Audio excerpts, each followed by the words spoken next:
शिव जी की कृपा रही तो महाभारत के ऊपर भी लिखेंगे, लेकिन हमारे जो ऐतिहासिक जो महानायक जो हैं उनके ऊपर भी मैं लिखना चाहूँगा। हाल में महाराज सुहेलदेव के ऊपर एक पुस्तक मैंने प्रकाशित की थी, रिलीज़ हुई थी। शिव जी की कृपा से बहुत अच्छी चली और ऐसे हमारे कई महानायक और महानायिकाएँ हैं स्पेशली पिछले 1000 साल में जिन्होंने हमारी संस्कृति के लिए लड़ाई की, इसीलिए आज हम ज़िंदा हैं।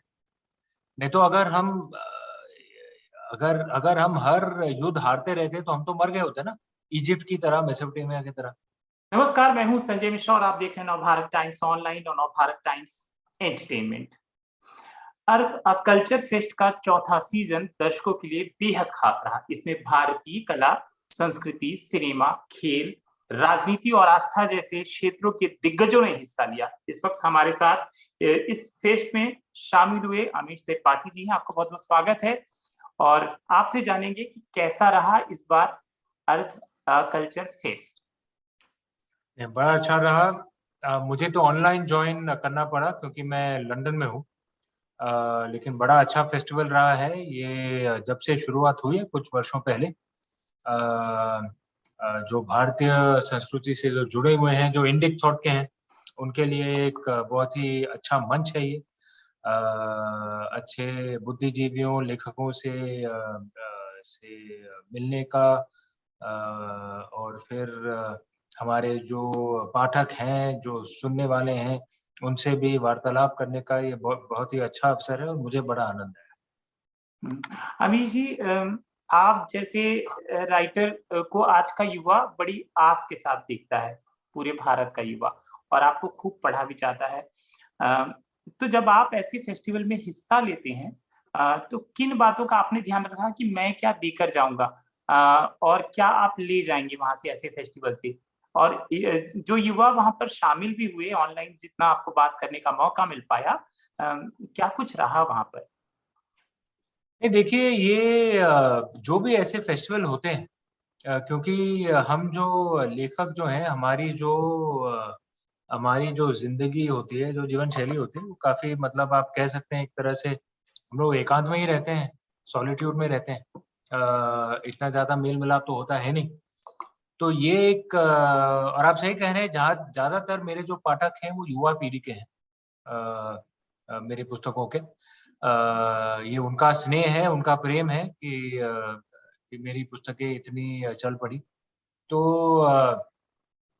तो बस ये ध्यान रहता है कि भई उनके जो प्रश्न हों क्योंकि कई बार वो हमारी संस्कृति के बारे में पूछते हैं, देश के बारे में पूछते हैं। देश आगे कहाँ जाएगा? तो मेरा बस ये मानना है कि सोच-विचार के धैर्य से और विनम्रता से जितनी मैं अपना ख़्याल रख पाऊँ और अगर उनकी थोड़ी मदद कर पाऊँ तो ये बड़ा अच्छा लगेगा। आज की जो युवा पीढ़ी है, उसमें हमारी पीढ़ी की तुलना में आत्मविश्वास बहुत अच्छा है। आगे बढ़ने की चेष्टा है और ये शायद एक अच्छा समय भी है भारतीय होने का क्योंकि अवसर इतने बढ़ गए हैं। तो बस उनसे रूबरू होने में आनंद मिलता है। आपने कहाँ से शुरुआत की थी और आपने क्या ऐसा सोचा था कि मैं भारत के युवाओं को एक बार फिर से किताबों से जोड़ूँगा? हालाँकि लोग जुड़े रहे, लेकिन आपकी किताब ने एक सैलाब लाया। नहीं, ये सब शिव जी की कृपा है। मैंने तो इतना नहीं सोचा था कि युवा पीढ़ी को पसंद आएगी या मतलब मैं कौन होता हूँ हमारी संस्कृति से जुड़ने वाला? हमारी जो युवा पीढ़ी है वो खुद ब खुद हमारी संस्कृति से जुड़ी हुई है। मैं बस भई एक शिव जी की कृपा है कि ये किताब मेरे ज़हन में आती रहती है, मेरी आत्मा में आती रहती है और मैं बस लिखता हूँ। पहली पुस्तक जो इमॉर्टल्स ऑफ मेलुआ मैंने जो लिखी थी, तो इतना भी नहीं सोचा था कि प्रकाशित होगी, मैं तो बस अपने लिए लिख रहा था। तो इतनी चल पड़ी, लोगों को इतना पसंद आया, ये जैसा मैंने पहले कहा उनका स्नेह है और शिव जी का आशीर्वाद है। कहाँ से ये सोचने की शुरुआत हुई आपकी? मतलब कहाँ से वो कलम चलनी शुरू हुई कि आपकी दुनिया ऐसी होगी? मैं एक जर्नी आपकी उस किताब से हाँ, जुड़ी। नहीं देखिए आप सही कह रहे हैं, मेरी जो पुस्तकें हैं, उसमें इंटरप्रिटेशंस थोड़े अलग हैं। लेकिन ये हमारे भारत देश में हमारी संस्कृति में ये परंपरा रही है कि जो प्राचीन कहानियाँ हैं उसे हर हर सदी में एक बार फिर से इंटरप्रेट किया जाता है। तो अगर मैं आपसे पूछूं कि रामायण में लक्ष्मण रेखा का वर्णन है क्या? आप शायद कहेंगे हाँ। अ, और आजकल जो शहरी इलाकों में जो आधुनिक भारतीय हैं, ज़्यादातर सब लोग कहेंगे हाँ, लक्ष्मण रेखा का वर्णन है रामायण में। लेकिन ये ब लोगों ने पहली बार देखा 1980s के एक टेलीविज़न सीरियल में, इसीलिए उनके दिमाग में बैठ गया है कि लक्ष्मण रेखा है। लेकिन ओरिजिनल वाल्मीकि रामायण में अगर आप पढ़ें, तो वहाँ पे लक्ष्मण रेखा का कुछ वर्णन नहीं है, वो है ही नहीं, ये कॉन्सेप्ट ही नहीं है वाल्मीकि रामायण में। ये बस एक छोटा-सा उदाहरण है, ऐसे कई उदाहरण। तो आप देखेंगे कि हर सदी में एक नए इंटरप्रिटेशन आते हैं और भारत देश इतना उदार रहा है कि नए इंटरप्रिटेशंस को सुनने के लिए तैयार रहते हैं। हाँ, बशर्ते जो इंटरप्रिटेशन हो इज्जत से पेश की जाए। तो तुलसीदास जी ने जो रामचरितमानस अ, की जो रचना की थी, उसमें भी उन्होंने काफ़ी फ़र्क लाए थे, लेकिन इतनी इज्जत से लिखा था। 1980s जो टेलीविज़न सीरियल जो रामानंद सागर जी ने बनाई थी, उनकी मैं बहुत इज़्ज़त करता हूँ। उन्हें भी मतलब वाल्मीकि रामायण के इतने करीब नहीं थे, रामचरितमानस के थोड़े ज़्यादा करीब थे, लेकिन उससे भी उन्हें काफ़ी बदलाव लाया था। उसमें उन्होंने तमिल भी इस्तेमाल किया था क्योंकि बस उनका ये नज़रिया था। लेकिन रामानंद सागर जी ने इतने इज़्ज़त से बनाया था उन्होंने कि लोगों को पसंद आई। तो मेरा मानना है कि हमारे भारत देश में ऐसा है कि आप अगर इज़्ज़त से एक अलग इंटरप्रिटेशन पेश करें, तो लोगों को पसंद आती है। और दूसरी बात ये भी है कि हमारे जो लोग हैं अ, भारतवासी जो हैं, हम लोग अपने देवी-देवताओं के कहानियाँ सुनने से कभी ऊबते नहीं हैं, बोर नहीं होते हम लोग। हमारी एक संस्कृति है जो कांस्य युग के पहले से आज तक ज़िंदा है। कांस्य युग के पहले मतलब कम से कम 5000 साल पुरानी।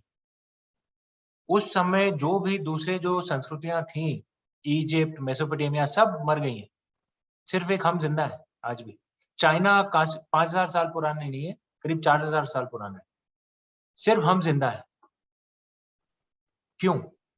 इसके कई कारण हो सकते हैं, लेकिन शायद एक कारण ये है कि हम अपनी कहानियों को कभी भूलते नहीं। संस्कृति है क्या? हमारा रहन-सहन का तरीका, हमारे खाना, जो किताबें पढ़ते हैं, जो कहानियाँ हमें पसंद आती हैं, वही तो है संस्कृति। तो और जिन कहानियों को भारतवासी सदा से पसंद करते आ रहे हैं और जब तक सूरज उगता रहेगा, पसंद आती रहेंगी, वो है हमारे देवी-देवताओं की कहानी। हम कभी नहीं ऊबेंगे। लेकिन हाँ, अलग-अलग इंटरप्रिटेशन आते हैं। हम सबके दिल इतने जुड़े हुए हैं, शिव जी से, श्री राम से, कृष्ण जी से, सीता माँ से, पार्वती माँ से, कि हम लोग कभी ऊबते नहीं हैं। आप खास तौर से और कौन-कौन से ग्रंथों को, पुराणों को टच करके उसको नए तरीके से लिखना चाह रहे हैं, ताकि युवाओं के पास वो आसानी से पहुँचे? देखिए, शिव जी की कृपा रही तो महाभारत के ऊपर भी लिखेंगे, लेकिन हमारे जो ऐतिहासिक महानायक जो हैं, उनके ऊपर भी मैं लिखना चाहूँगा। हाल में महाराज सुहेलदेव के ऊपर एक पुस्तक मैंने प्रकाशित की थी, रिलीज़ हुई थी। शिव जी की कृपा से बहुत अच्छी चली और ऐसे हमारे कई महानायक और महानायिकाएँ हैं स्पेशली पिछले 1000 साल में जिन्होंने हमारी संस्कृति के लिए लड़ाई की, इसीलिए आज हम ज़िंदा हैं। नहीं तो अगर अगर हम हर युद्ध हारते रहते तो हम तो मर गए होते ना, इजिप्ट की तरह, मेसोपोटामिया की तरह। हमारे पूर्वजों ने कभी हथियार नहीं डाले, लड़ते रहे। तो जो महानायक और महानायिकाएँ हैं, जिन्होंने हमारे संस्कृति को बचा के रखा, जिन्होंने हमारे देश और संस्कृति के लिए लड़ाई की, उनके ऊपर भी मैं पुस्तकें लिखूँगा, शिव जी की कृपा रही तो। महाराज सुहेलदेव के ऊपर तो लिखा है ऑलरेडी, छत्रपति शिवाजी के ऊपर, फिर होमिया एक लीडर थे, लाचित बोरफुकन, उनके ऊपर भी लिखूंगा। अबक्का रानी एक साउथ की एक हीरोइन थी, ये कर्नाटका की, जिन्होंने पुर्तगालियों को हराया था, पोर्टुगीज को। फिर राजा मार्तंड वर्मा जो केरल के एक राजा थे, जिन्होंने डच कंपनी को हराया था। तो ये सब जो हरिहर राया, बुक्का राया, जिन्होंने विजयनगर साम्राज्य की स्थापना की थी, हमारे बहुत, और इन सब की कहानियां हमारे इतिहास में, हमारे टेक्स्ट बुक्स में मिटा दी गई। दुख की बात है। तो मैं अपना छोटा सा एक समर्पण उनके चरणों में करना चाहूंगा कि उनकी कहानियां मैं भी लिखूं।